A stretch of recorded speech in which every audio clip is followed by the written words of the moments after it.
Hi, it is Sunday night, and that means it is time for my mental health vlog. And I am late because I am just getting back from an amazing concert. Y'all know my birthday was last week, so my boyfriend got us tickets, VIP tickets, to see the band Flogging Molly here in Austin, is where we are right now.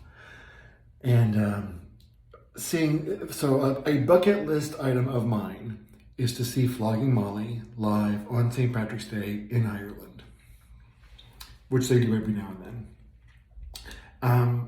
then. But this is pretty damn close to see them in concert, to see them live in an open air arena where I could have been literally like right up on stage with the band. It was pretty cool. We chose not to be because those people were dancing in circles and trampling each other and lifting each other and carrying people across. But no, no. We found our spot. We stood. Songs I liked, I bopped up and down and danced around to and sang along with and watched people be stupid. There was a little bit of that. That's okay. People had fun. I do like the vibe here in Austin. The people are very, very cool, very chill, very whatever. It's very cool. Okay, so let's see. Actually, a lot has happened this week. First and foremost, I got some bad news about a family member and some medical issues that they're having. So, and it's not, let's put it this way, it's not terrible news, it's just bad news. But it's definitely a scare. So dealing with that. Work is a little weird right now because some things are moving around strategic or staffing wise. And although I'm not moving, my boss's boss, who I do work with directly on some projects, is no longer over my boss's team. And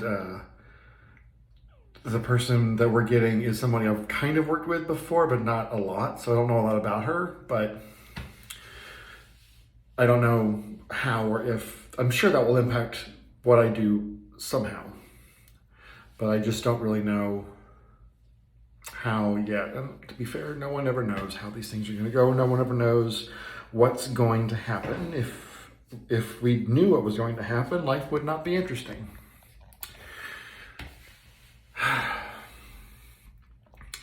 And then the double whammy to that is the biggest project that I work on. I literally spend 80% of my week on this particular project.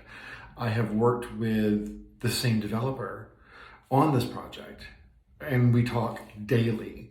And I actually really built kind of a nice friendship with her, which is odd because she's a more conservative Christian, whatever, church going person. But then you get to know her, and she's like, no, she's not as what's the word I'm looking for? Stereotypical as I would have thought her to be. So I've really, really enjoyed the relationship that she and I have built.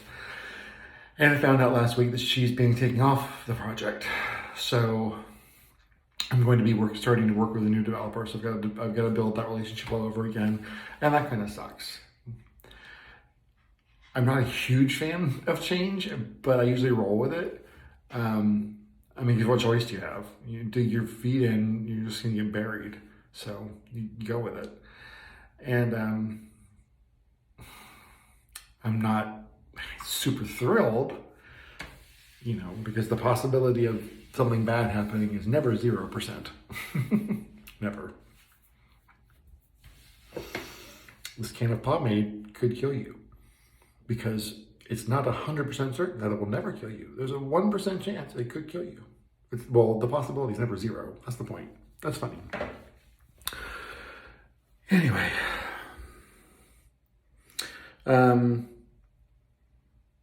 Wednesday night was date night. We went to a movie. We went to dinner and a movie. That was really nice. I really needed that after getting the news about the team shifting and about the medical news that I got.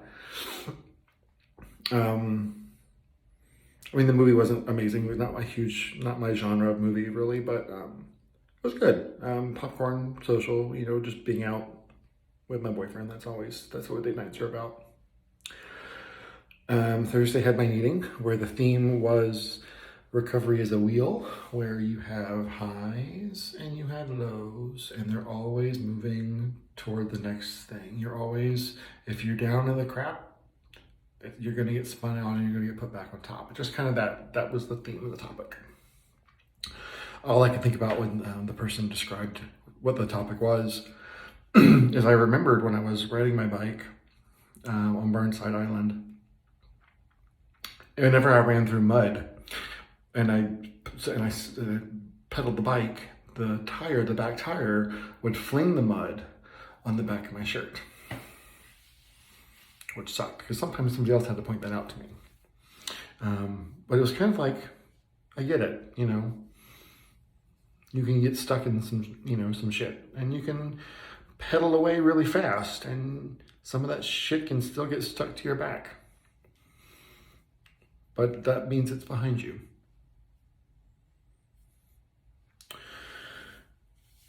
And then you move on to new things. What else? So this weekend we had my son. Always love it when I have my son. We watched the new Turning Red, the Red Panda movie on Disney Plus, which is cute, and I was enjoying the movie. Up until the end, there was this line, if you're on Facebook, you already saw I posted this.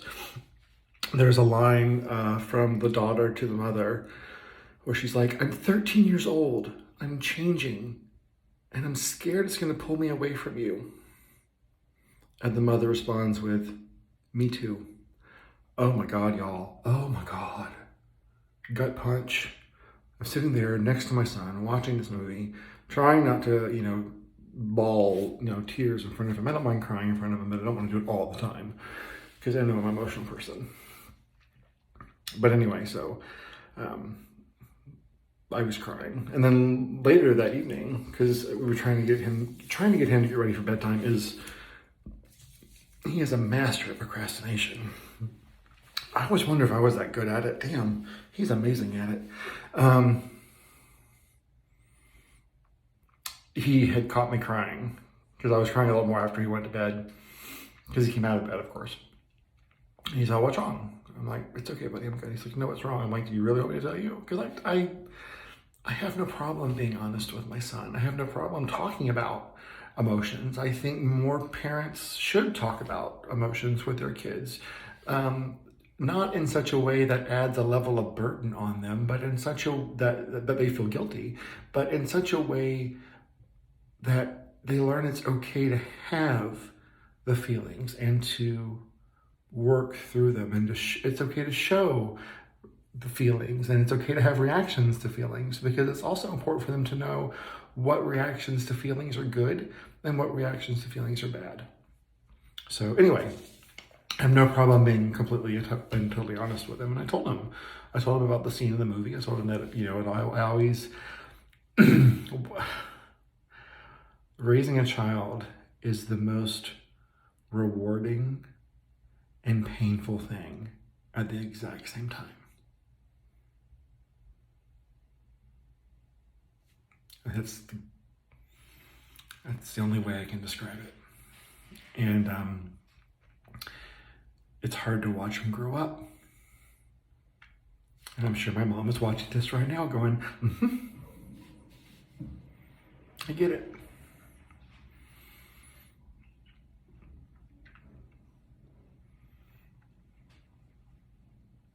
I get it. Anyway, let's see. We dropped him off early. We did some arts and crafts while I had him with us to work some epoxy projects. I'm trying to get better at epoxy projects because I'd like to start making some cool gifts for people. I've tried several times to make cool gifts for people, and they've sort of turned out amazing. but it's the sorta that's the important part. I had some really pretty pieces I made that never set because I didn't stir the mixture enough. So, and then I had one that broke because it was too frail. I didn't put enough in there, and so I'm learning. But anyway, I did some with my son, and we had a lot of fun with that. He's struggling a little bit in school for something that my son doesn't struggle in school. My son is, freaking brilliant. He's gifted and talented, skipped a grade, still gifted and talented. Reading at a grade level that's probably higher than mine. Anyway, there was a bookmark in his book, and it was in Spanish. And I asked him what it meant, and he didn't know. So he said, well, I'm going to use Google Translate. I had no idea Google Translate. You could take a picture of text and it translates it. You don't even have to type it in anymore or speak it into a microphone. You have to take a picture of the text and it translates it. Really? Like, this is like the easiest way to cheat, period, if you're trying to learn Spanish. And I made a comment about that. Now, I'm not upset that he's using that because his teachers told him to use it, because he's not in a class focused on learning Spanish. He's in a class that's immersed in Spanish. This is a little bit different. When he gets to classes that are focused on teaching Spanish, I will not let him use that. But I'm amazed at it. Anyway, when I had the reaction that I did, because I was amazed at this technology, he got really upset. He's like, no one will teach me. He said, they just talk to me, and they talk to me in Spanish, and I don't understand what they're saying, and they won't tell me, and I'm trying to have to ask the other kids what they're saying, the ones that speak Spanish. It broke my heart. So, and I told him, I'm like, well, you're not being taught Spanish yet. You're just kind of being immersed in it. So it's hard. Especially because I see how well he does with Chinese. Anyway, so my boyfriend, who is fluent in Spanish, is going to help him out. They've got a book. We found a book that my son loves to have read. He's read it a couple times, The 5 Nights at Freddy's book. So we're going to order that same book in Spanish so that my boyfriend and my son can read it together, and then they can kind of go over what the translation is and what it means and how words translate. We also get a book. My boyfriend brought him a book for common words and phrases and irregular verb translations or conjugations. That's not right either. Damn it. Oh well. So I think he's going to help. I think that'll help. So I always want to help my son, especially when it's something I know I really can't help with. So, okay, I can't help you with this. We have a resource that can. Let's use it. And then we dropped him off this morning, and then we came to Austin, checked into the hotel, took a nap because we were tired. Got up, got ready, called the Uber, went to the concert, had the VIP access, so we got in early. We both got a cool bag of swag. My boyfriend bought me a t-shirt, which I'm super excited about. And then they had a couple of opening bands, which were awesome. And then we had the concert tonight, which was a lot of fun. And it's really, really hard for me sometimes to let go and be silly. If I'm being silly on purpose or being whatever on purpose, it's usually relatively strategic. But just to let go and dance and have fun and just whatever, it was a lot of fun. And my boyfriend got some of it on tape. Not thrilled about that, but it was fun, and it was a wonderful gift. I loved it. All right, guys, I am tired. I don't even know what time it is. I think it's stupid time change. It's 11:30. All right, I love you guys. Check on your friends. Make sure they're doing okay. Check on your family. Make sure they're doing okay. Mine's got some crap they're working through. And then check on yourself, because if you're going through crap, then you need to make sure you're managing how you're going through crap. You poop when you have to poop. It's still stuck in my head from last week. Anyway, love you guys. Bye. Oh, happy St. Patrick's Day.